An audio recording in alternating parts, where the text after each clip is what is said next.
Good morning, and thank y'all for being here today. And yes, I'm aware it's New Year's Eve and a state holiday. We certainly had not planned on a press conference today. We didn't really plan on having one this week, but because of some developments with respect to COVID-19, and particularly around the vaccine and vaccinations, some things are happening pretty quickly, and we wanted to be able to communicate to the people of Louisiana today about a development. In a few minutes, I'll start talking about the next priority groups that we've identified and when we will begin administering vaccine to the next priority group. Obviously, this is great news because we really need to get as many Louisianans vaccinated as quickly as possible, because that is the way that we ultimately put this pandemic behind us. Unfortunately, I'm going to start on a much more somber note, and that is to make sure that everyone is aware of the death of Congressman-elect Luke Letlow, and certainly Donna and I extend our most sincere condolences to the family, and certainly have lifted them up in prayer. We encourage everyone to do that. Luke was a good man. I had the pleasure of getting to know him about 12 years ago when I guess it was the very beginning of the first Jindal administration, and he was working for Governor Jindal. I was new to the legislature, and I will tell you, I always enjoyed working with him. There was no doubt he was bright and articulate and motivated by public service. He loved the state and its people, and I will tell you, it's just a devastating loss for Louisiana and for the people of the 5th Congressional District, who are not going to have the benefit of his representation in Congress. And it is hard to kind of wrap your heads around the fact that a young man who I think turned 41 years old the day after he was elected, so just earlier this month he made 41, with, as I understand it, not a single underlying health condition. Contracted COVID. I think he tested positive on the 18th of December and died a couple of days ago. That is just a tough thing to accept, because it's not what we've come to expect. And I guess it just reinforces the message that we can have expectations, but at the end of the day, this is a novel coronavirus. This is a very serious disease, and it does affect people regardless of their age and regardless of their health conditions. Sadly, Luke is one of more than 7,400 Louisianans who have died because of complications related to COVID-19. And we should mourn all of those families. And you know, we're closing out 2020. All of these people died this year. And I know that tomorrow being the first day of 2021, we're still going to be in this pandemic. And in many ways, I'm going to get to this in just a moment, it appears that it's worsening, not getting better. But I would just ask everyone to lift all of these families up in prayer, and that we do what we can as good neighbors to give them as much comfort and peace as we're able to do. Flags will be flown at half-staff in honor of Congressman-elect Letlow on the day of his funeral. We don't know exactly when that's going to be yet. I will tell you that flags are at half-staff today for former Representative Vic Stelly and his wife, Terry, who died within 24 hours of one another because of COVID-19.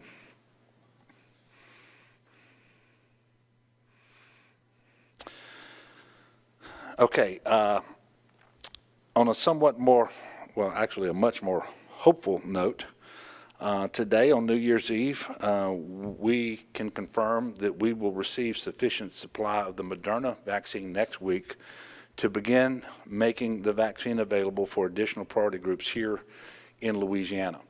And I want to say this at the outset. The number of vaccine doses that we're going to receive next week in order to start this is very, very limited. But it's enough for us to get started, to test our systems, to work out the kinks, and so forth. And over time, we fully expect that the number of doses will increase dramatically. And when that happens, we want to have everything ready to go to be as efficient as we can be in receiving, distributing, and administering these doses of vaccine. Vaccines thus far have been distributed to hospital personnel, long-term care residents and staff, so these are nursing homes and assisted living centers, and other pre-hospital medical personnel like EMS workers, fire department emergency responders, and so forth. We have called this group Priority 1A, and we basically took that priority group at the recommendation of the CDC and specifically the Advisory Committee on Immunization Practices. And so as we move forward, we won't turn off Priority Group 1A and turn on 1B, for example. They will both be operating simultaneously. And in fact, we've already begun making the vaccine available in small numbers for Group 1B. For example, end-stage renal disease, facility personnel and patients, some home health agency patients and staff, and allied health students and staff. Again, in small numbers, but we've already started doing that before today's announcement. Now, though, we're excited to announce that as early as Monday, the rest of Priority 1B, Tier 1, will have the opportunity to start to receive the COVID vaccine. And principally, we're talking about individuals who are 70 years old or older, as well as ambulatory and outpatient health care workers. Now, that's a very large number of individuals who are 70 and older in Louisiana. I think it's 485,000, thereabout people. We don't have 485,000 doses of the vaccine coming Monday, and we wouldn't be able to do that in 1 week. And so I want to stress again that this is the beginning of the process to get to this group. Starting on Monday, approximately 100 local pharmacies across Louisiana will begin receiving their very first limited doses of the Moderna COVID vaccine to begin vaccinating these priority groups. And if you look up here, you can see the Phase 1A population numbers, the Phase 1B population numbers, and you can see who it is that is included. The next group will be Priority 1B Tier 2. It will include many essential workers, frontline essential workers, including teachers, grocery store employees, others who are helping to keep the state functioning. This group is not yet eligible for the vaccine, but I wanted folks to know that they're on deck so that they can sort of get prepared. And I can't tell you yet when we get to them because we literally only know Tuesday of this week how many doses of each vaccine we're going to receive for next week. But as we are able to do it, and it may be that we're announcing, like we are today, that we're going to get to a priority group starting on the following Monday. It's going to happen at some point in the future. I just don't know when that's going to be yet. And quite frankly, it's not possible to know right now. As you can see from the announcements that we've made thus far and this morning, we're following as closely as we can with the Advisory Committee on Immunization Practice recommendations here in Louisiana. It's not a big change, but the biggest change that we have made is the recommendation came to us from CDC to start with age group 75 and older. We decided to do that 70 and older here in Louisiana because when you look at the data of who's having the most severe cases of COVID-19 requiring hospitalizations and too often ending in death, the clear demarcation in terms of age for Louisiana was 70, not 75. And so we chose that particular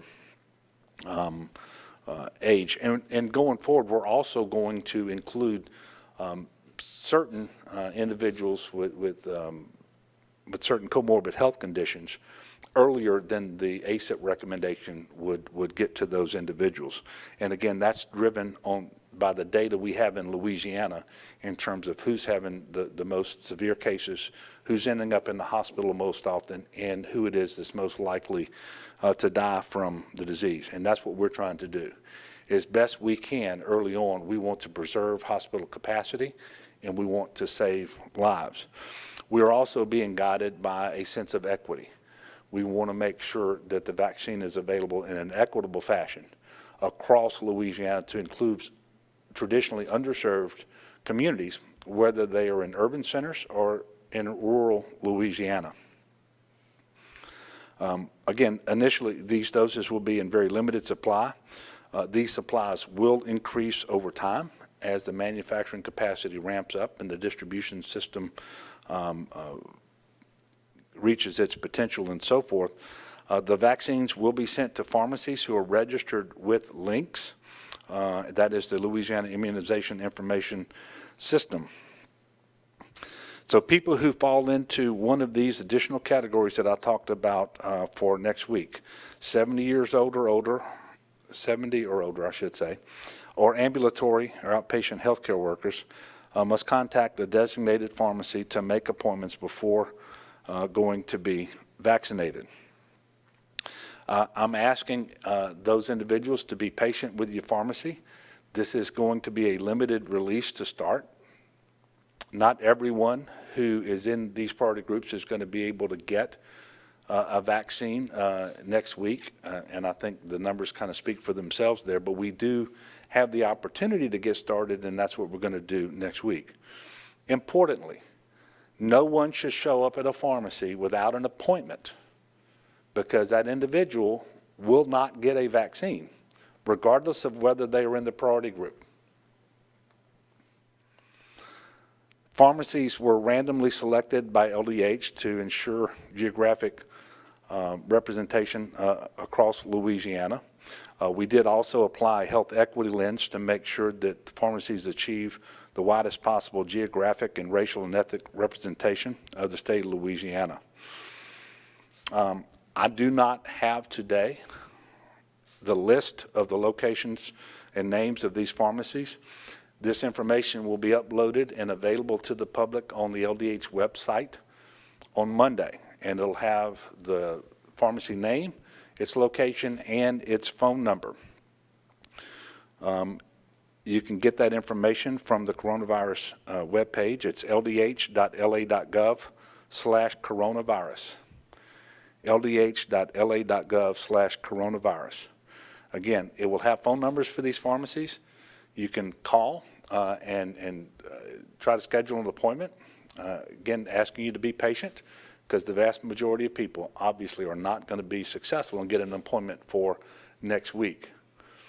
But we do have to start at some point, and we're able to get this started next week.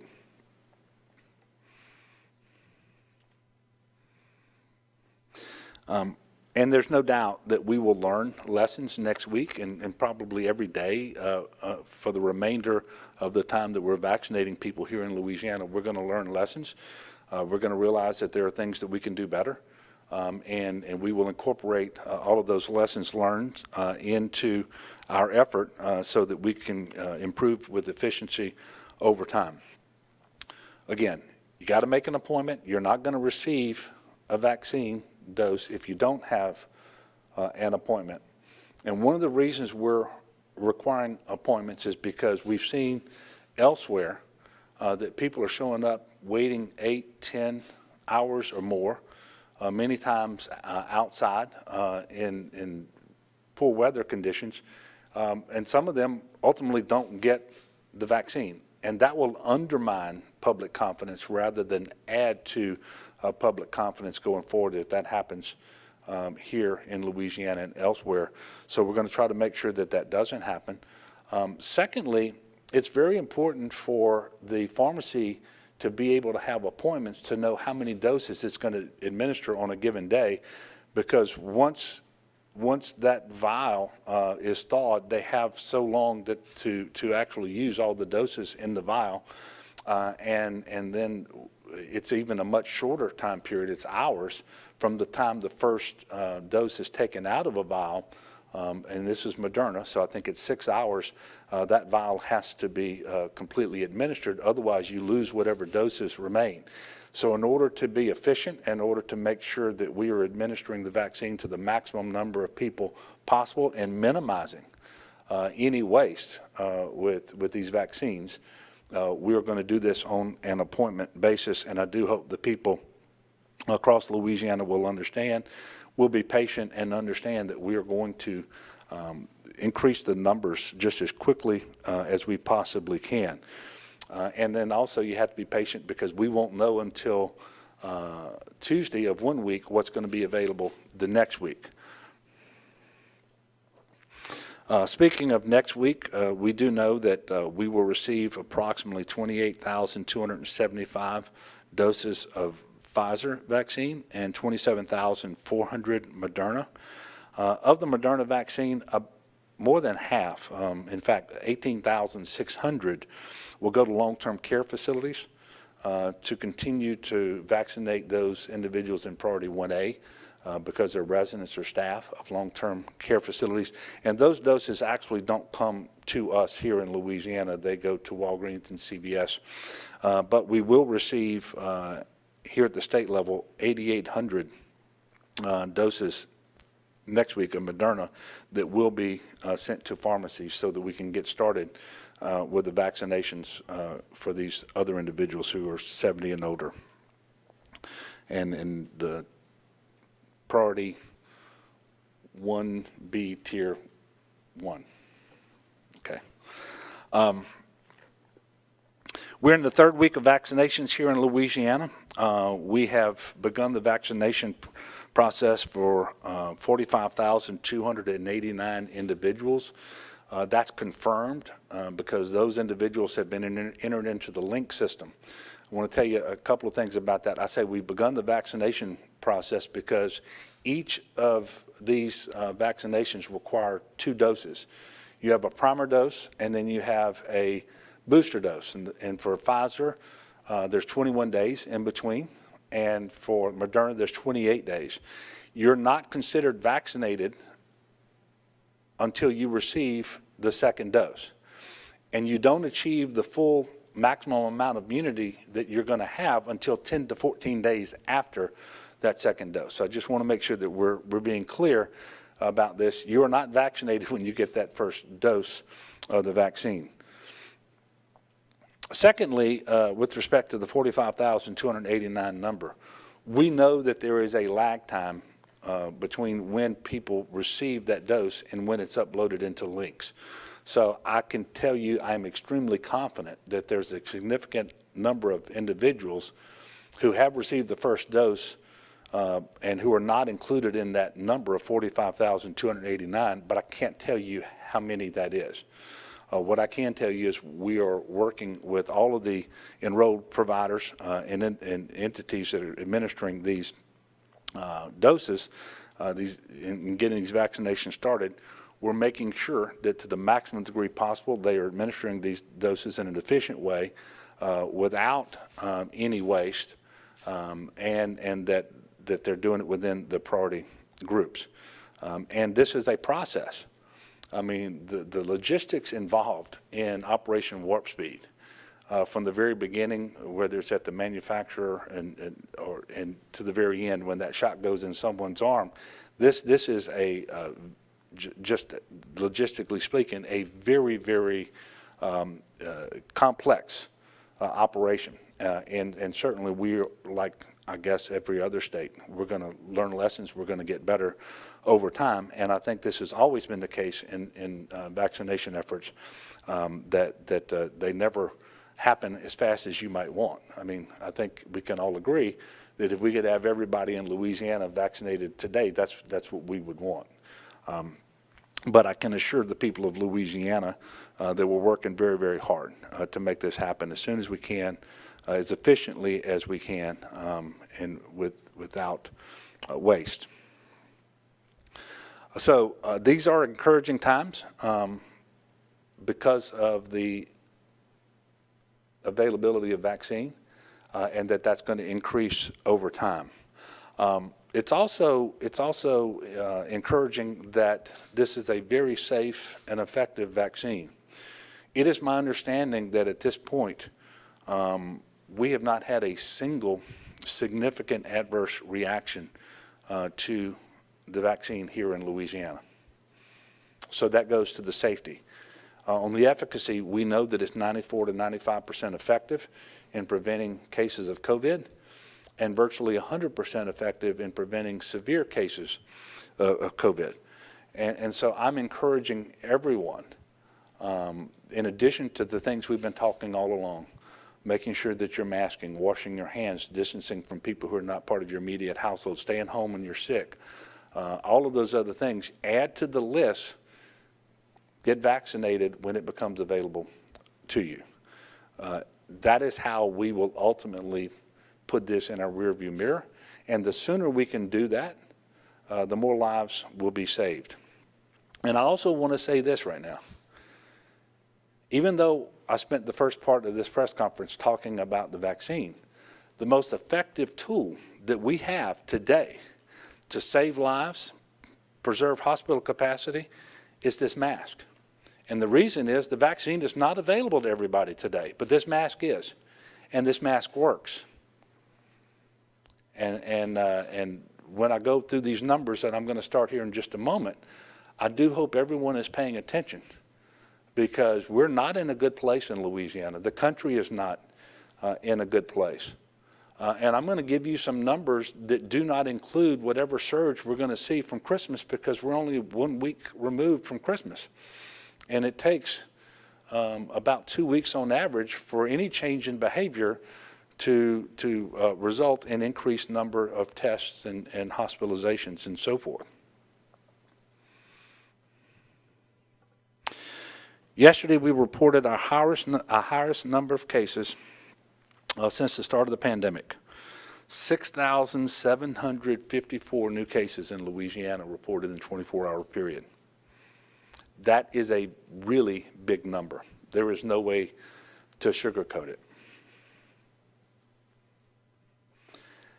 I can tell you that test positivity has increased most recently from 9.8% to 10.7%. What that means is, of all the tests that we're administering during that time period that this was measured, 10.7% of those tests yielded a positive result.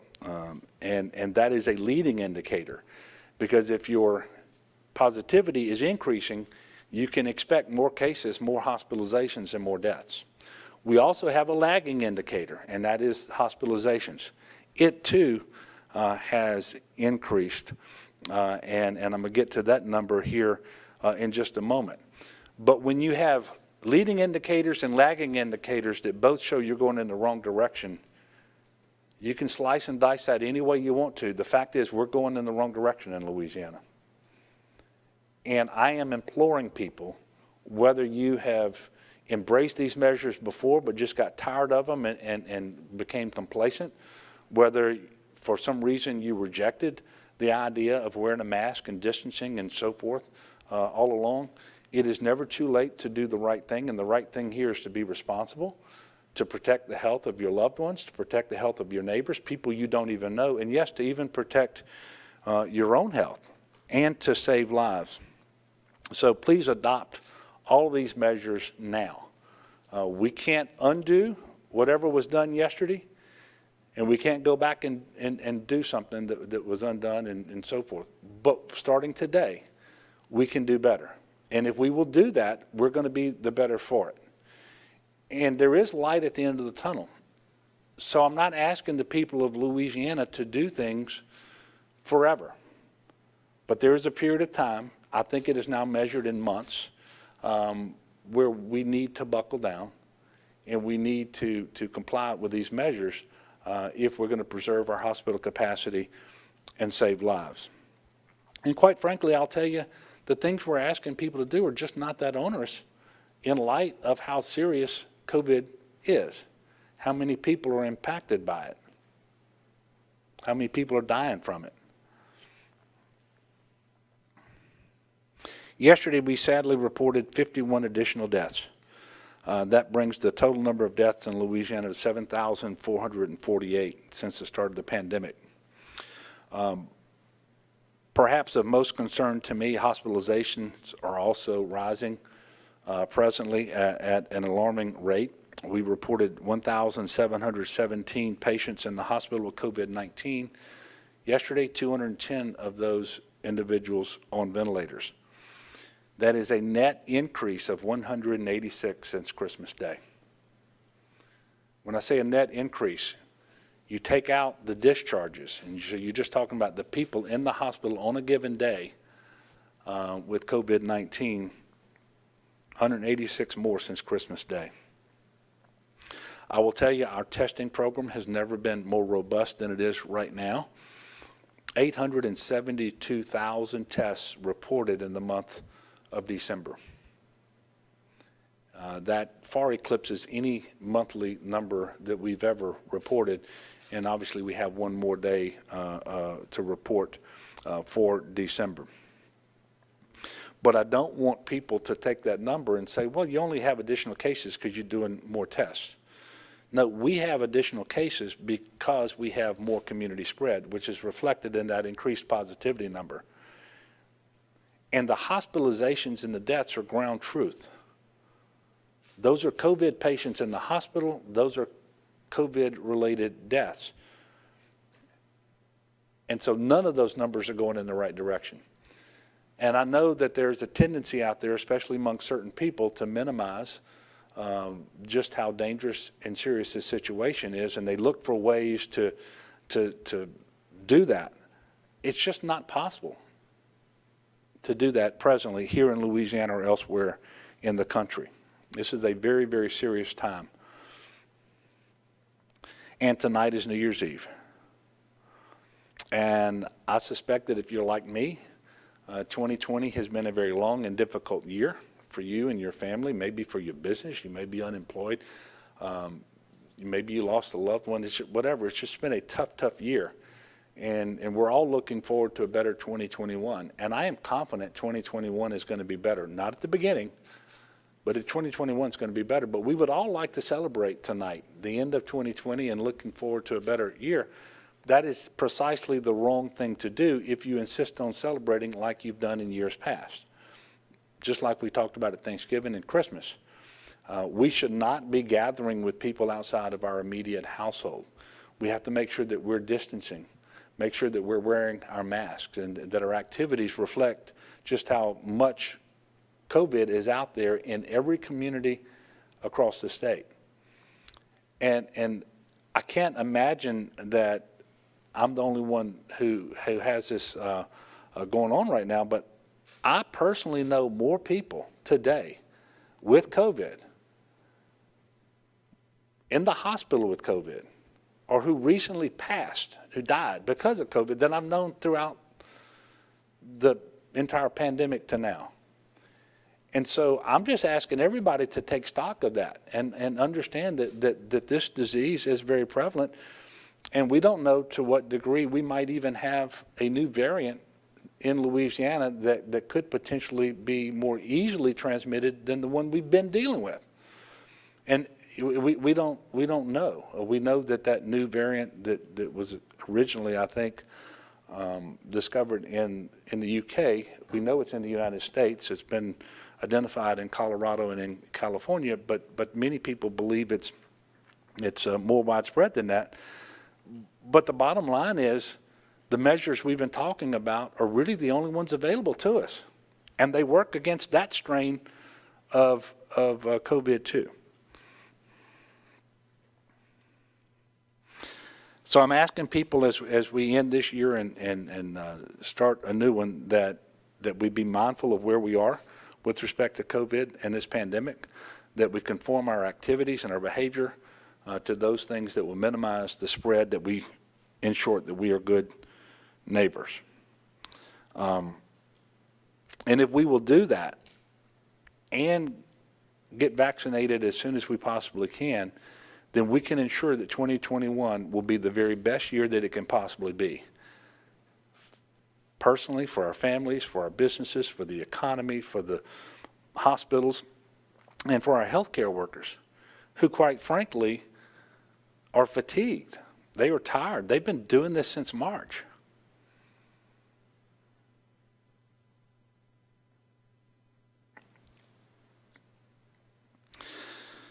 So I am hopeful. I'm optimistic about 2021, but I'm realistic about where we are right now. I'm asking everybody to be realistic. We just can't lose focus now. In fact, we have to regain focus where we've lost it. Incredibly important. So with that, I will take your questions. I do have Dr. Canner here from the Department of Health, who will be available when you ask that question about our vaccination program that I just can't quite answer. Because this is a big program, not just logistically, but because it intersects with medicine and all of the logistical aspects of it, and quite frankly, changes that are occurring over time. So with that, yes, sir. Are you considering additional restrictions or stepping back into a different phase? Well, as I've said from the very beginning, what we're going to do is make sure that we don't lose capacity in our hospitals to render life-saving care to COVID and non-COVID patients alike. And if it becomes necessary to impose more restrictions in order to achieve that, then we're going to do it. We're not at that point right now. It is pretty easy to see that if we stay on the current trajectory that we will get there. But I will be meeting with our team and talking to medical directors and CEOs of the hospitals, the largest hospitals across the state of Louisiana, next week, as we always do, and we're always evaluating this. So it's certainly on the table. Whether we have to do it or not really is up to the people of Louisiana collectively. And hopefully they will embrace these measures that are necessary in order to prevent that from happening. And you know, it's not anything. Of course, there's not a decision, I guess, that I've made involving COVID that was a pleasant, easy decision. But it's one that I'm prepared to make if it becomes necessary. Yes, ma'am. I hear you when you say there's a lag in knowing how many people have been vaccinated, but it does appear like the vaccinations aren't going as fast as you originally said they would. So why is that? And can someone clarify how many doses of the vaccine the state has received in total since it started receiving doses? Yeah. First of all, I don't know when you reference something that I previously said. I don't know exactly what you're relating to. But I will tell you, it's a process, and when you think about everything that's involved from the time that we receive notice of what our allocation will be, and those doses coming into Louisiana, getting sent to the right place, being stored, and making sure that we're not wasting any of those doses, there's a certain amount of time that's associated with that. We're trying to minimize that time and be more efficient and make sure that we don't invite more waste as a result of that. And certainly, I'm not pretending that I'm ecstatic about the number of people that we can confirm have been vaccinated. I will tell when I say vaccinated, have received that first dose.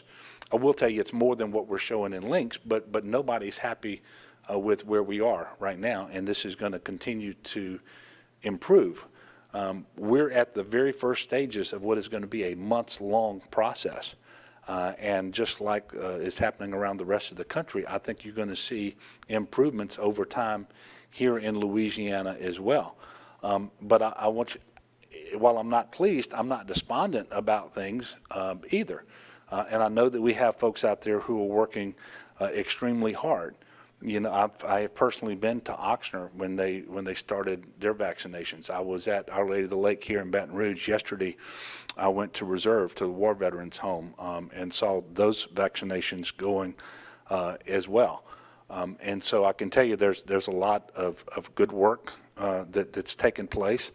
And you know, we're working hard here at the Department of Health and the Office of Public Health. And I'm going to ask Dr. Kenner to come up and expound on your question that I just tried to answer about where we are. But secondly, the number of doses that we have received up to now, because I don't have that at my fingertips.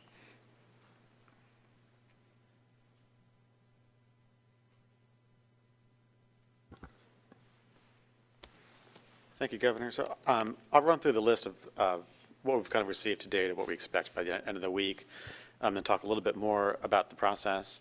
So the conclusion of this week will be the third week of the vaccination program nationwide, really. At the conclusion of this week, there will have been a total of 350,000 doses, 210,350 doses allocated to Louisiana.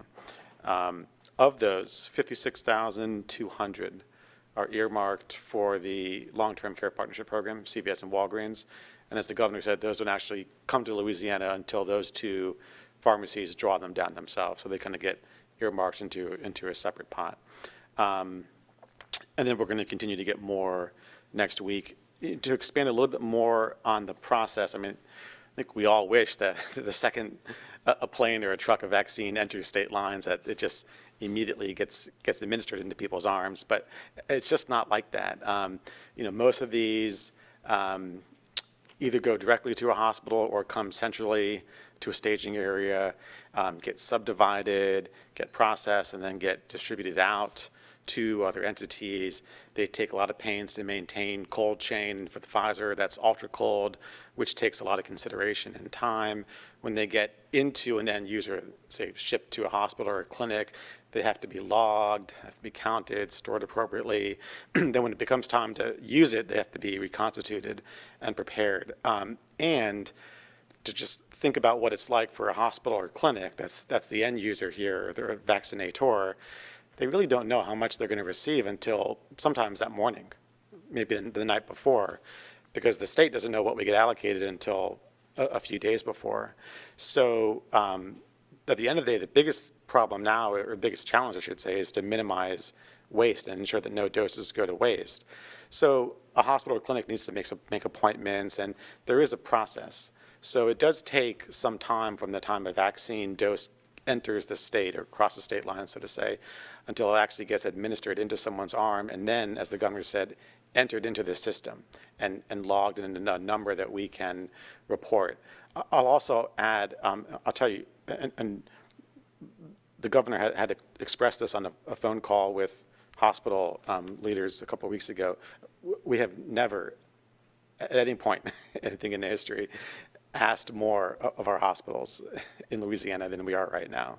And we're asking them to create new treatment pathways, for example, for monoclonal antibodies, to weather this storm that this year has been, while their own ranks are getting sick and having to quarantine with COVID and isolate.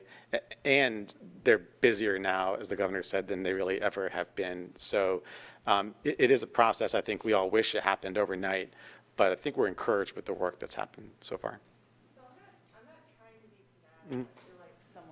I feel like the governor thought I was trying to be combative. Honestly, I think that there seems to be a difference in expectation from the public about how fast this was going to go and how it's actually going. And I'm just trying to, you did a great job, but I'm just trying to get to the bottom line of like, is it going more slowly than you all thought? And what are the challenges there? The challenges are that it's a complex operation, and we don't have great visibility over what comes week by week. We find out a couple days, 3 or 4 days before, and at the end of the day, the most care has to be given to securing the storage of the doses, ultra cold storage, and it can't happen in a haphazard way because we can't accept any undue loss right now.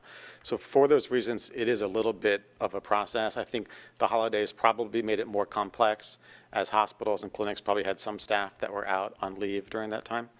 I'm encouraged by the work that's happening. I think the number, the 45,000 number, as the governor said, is an undercount of what actually has been administered. And on top of that, I think that the pace will pick up substantially in the new year and after the hospitals. So I think we all wish it happened faster. I think we're encouraged by the work that's happened. Yes, sir. What underlying health conditions are identified first, and what phase will that, or what tier will that be? So there's a real small select group that's included in what we're going into in the coming week, and that will be individuals with end-stage renal disease who receive dialysis and individuals who receive home health care services. The larger bucket of individuals who have underlying health conditions, according to the ACIP, they designated that for phase 1C, which we're not really discussing too much right now. Yes, sir. This process of distributing the vaccines to pharmacies and requiring people to make appointments to receive the vaccines, I guess kind of worries me a little bit as far as pharmacies have a limited staff and, working hours. Why do it that way instead of distributing it to National Guard units, similar to the testing centers? Wes is a veteran. Excuse me? I said Wes is a veteran. Well, thank you for your service. And if you're volunteering, we're happy to find a role for you. That will happen. In the coming year, there will be a range of options of people to able to get vaccine. I think we'll get to that very quickly in the new year. Pharmacies being one, clinics being one, some hospitals being one, and then community vaccination events, of which the Guard are going to play a big role in. So that's coming. How does this commitment to an equitable distribution play into which pharmacies are being selected?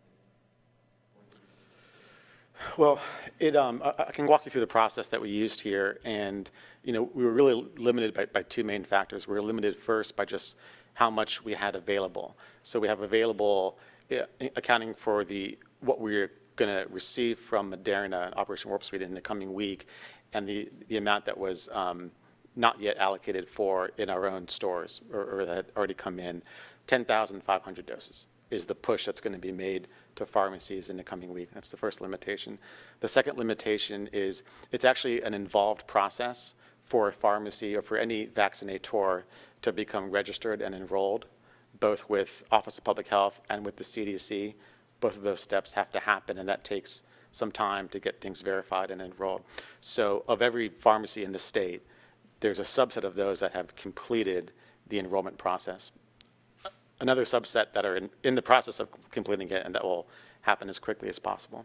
So of the ones that have completed the enrollment process, they were divided up by parish. Each parish was weighed according to population, and then that was randomized. And there's a small number of parishes that don't have a pharmacy that's eligible in there. So during this first week, that'll be a gap that needs to be addressed going forward. And then after that randomization process happened, we took a look at it just to make sure appropriate geographic spread, that there weren't two pharmacies next door to each other, for example. Yes, ma'am. So will the state be additional tests or different types of testing since we see now a second variant that's already here in the United States? Is there going to be any type of change with that? That's a great question. Not immediately, but on the back end. Won't be readily visible to people. It's actually already happening. So the type of test that really identifies this new variant is not the type of test, it's not a simple test that people get. It's a genomic sequencing that happens at a very specialized lab, and only a few places in the country can do this, the CDC being one, and then some research institutions, for example. Already, currently and going back, a sampling of lab specimens that get sent to the state lab in Baton Rouge get sent to CDC for this type of genomic sequencing. It's a surveillance program. I think there's been plenty written that the surveillance program in the country is not as robust as it really should be and not as robust as some European countries, and I hope and expect that to get better. But even today, a sampling of specimens that gets sent to Baton Rouge to the state lab then gets shipped off to the CDC to do that type of sequencing. And the volume of those samples will increase in the new year as the CDC doubles our effort to do this type of sequencing. So to date, from Louisiana, none of those samples have shown positive for this new strand, the one that's in London. Furthermore, the CDC found out really only this past week that one of the testing platforms, the PCR testing platforms that is out there, it's one amongst many. There's a array of results. It doesn't just spit out positive, negative. It actually spits out a number of measures, different substrands of the virus that the PCR is picking out. There's a pattern that can suggest that the sample might be of the new variant, of which then it gets confirmed. So what we have done, this is one of the lab devices we have in the state lab, Baton Rouge. We've gone back and re-looked at all the samples that have been run on that platform, and none of them so far have that readout that suggests there could be a new variant. So on one hand, we feel confident at this point in saying that there's nothing to suggest that the new variant has shown in any of the specimens we've looked at. On the other hand, as the governor said, it very well might be here. I mean, it was in Colorado before they discovered it. Practically, it doesn't change a whole lot. Certainly doesn't change the propensity of people getting sick. It doesn't change anything people have to do with wearing a mask and distancing. We don't believe at this point that it affects the efficacy of the vaccines, and we're very thankful for that. There's a question nationally about whether monoclonal antibody treatments will be less effective against it. That's an unanswered question. The bigger question about the vaccine, we don't think it affects it. Thank you.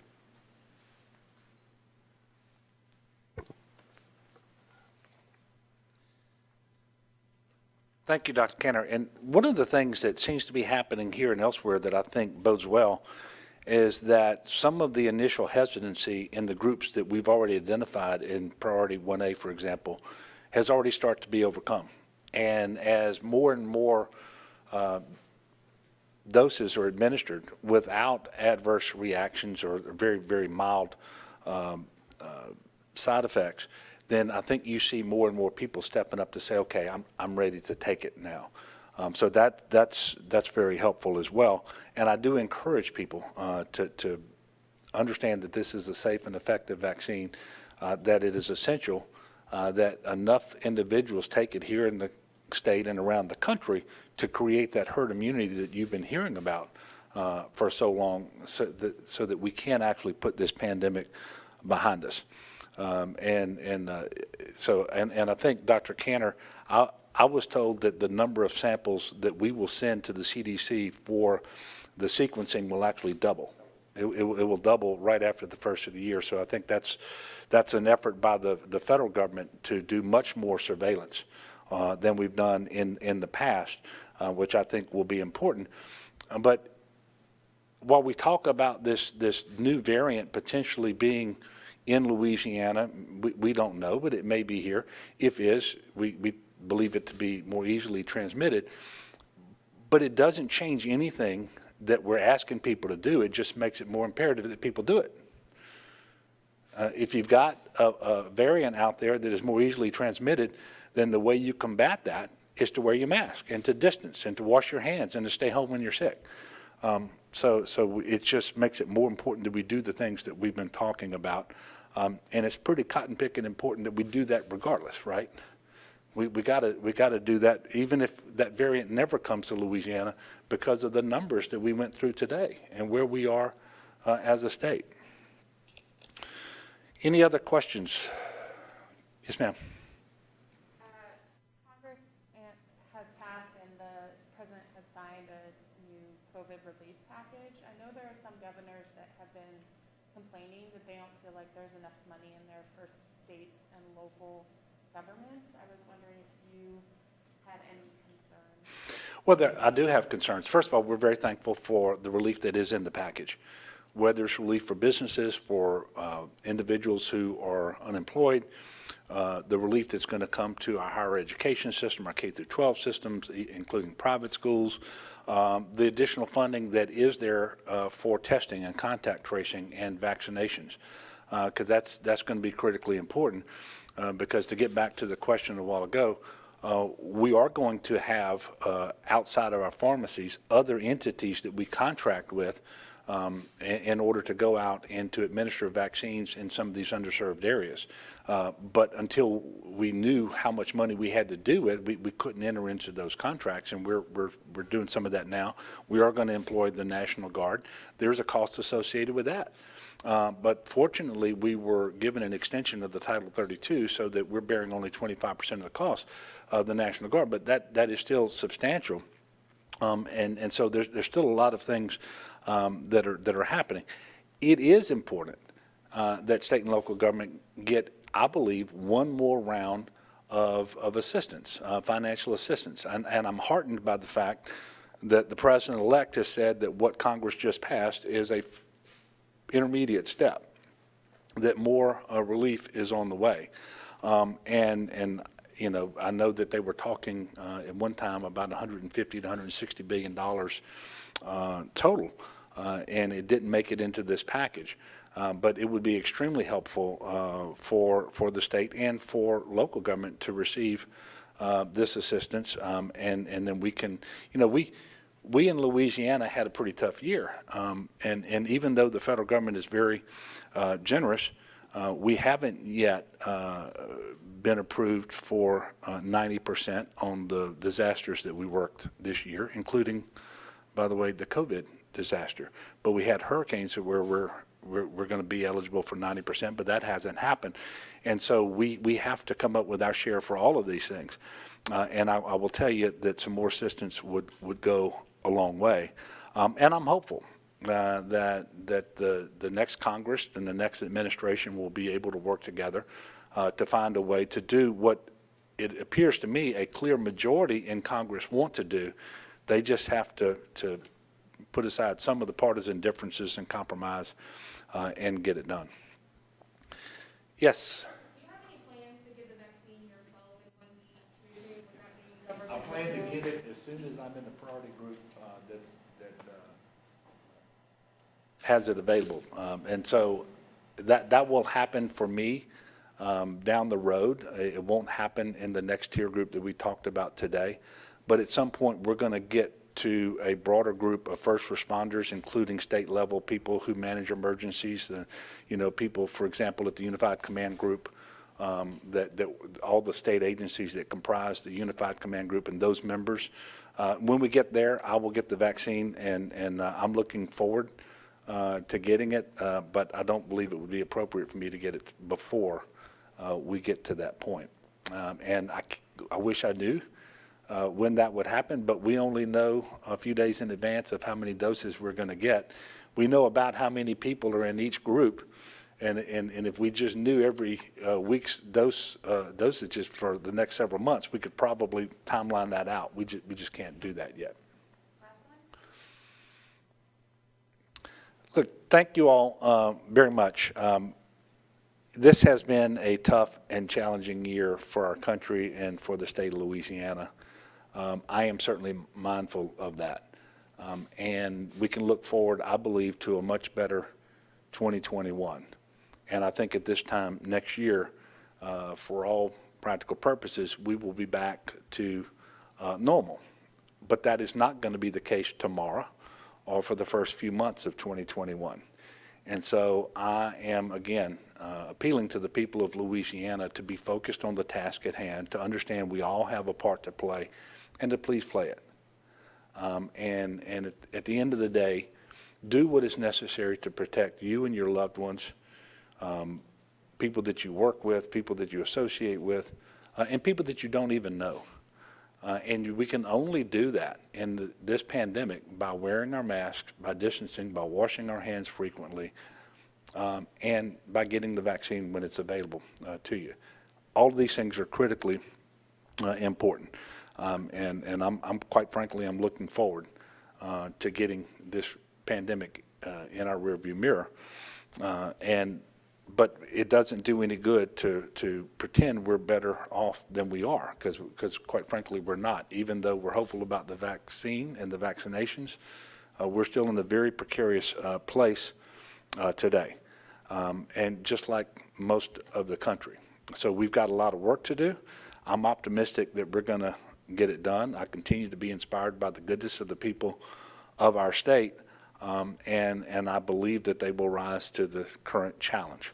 And we're going to do everything we can as a state to make all of this, whether it's the healthcare aspect of it or the vaccination aspect of it, much more efficient than it has been.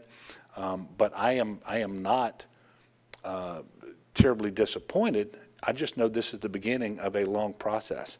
And it's going to improve over time because we have really good public servants working with private sector partners and with everyone who's involved. And while this is the biggest effort we've ever had in vaccinations, it's not the first time we've ever done this. And pharmacies, getting back to your question, pharmacies administer vaccines all the time. And they have to be an integral component of our overall effort. But we're going to do it at clinics, at hospitals. We're going to do it at health units. We're going to have the National Guard out doing strike teams when we get to that point. We're going to have other private vendors who go out and help us get to those underserved areas, whether they're in urban centers or whether they're out in the rural parts of Louisiana. It is going to be a very comprehensive effort. But you don't have that in place in the third week when your doses are so limited. And you just found out what kind of money you're going to get in order to pay for those things. So this is a process. It is going to play out. We're going to do it as best we can. And I can assure you we're going to make mistakes. But I can also assure you we're going to learn from those and very quickly correct them and do things better. That's the way this is going to work. And I am extremely optimistic about our future. And so I think that's the last thing I'm going to say at this press conference. We will probably have another one next week and get back to having them now that we're through the holiday period, at least once a week, if for no other reason than to make sure there's an update on the doses that we're going to be receiving for the following week and who is in that the priority groups that we're going to be working on. But I encourage everyone to lift up our state and our country in prayer. Next month, we've got a change of administration in Washington and just an awful lot going on. And so I would ask you to pray for leaders at all levels and for one another. And let's do that. Let's make sure 2021 is just a much, much better year. I'm optimistic that it will be. So thank you all. God bless, and we'll see you next week.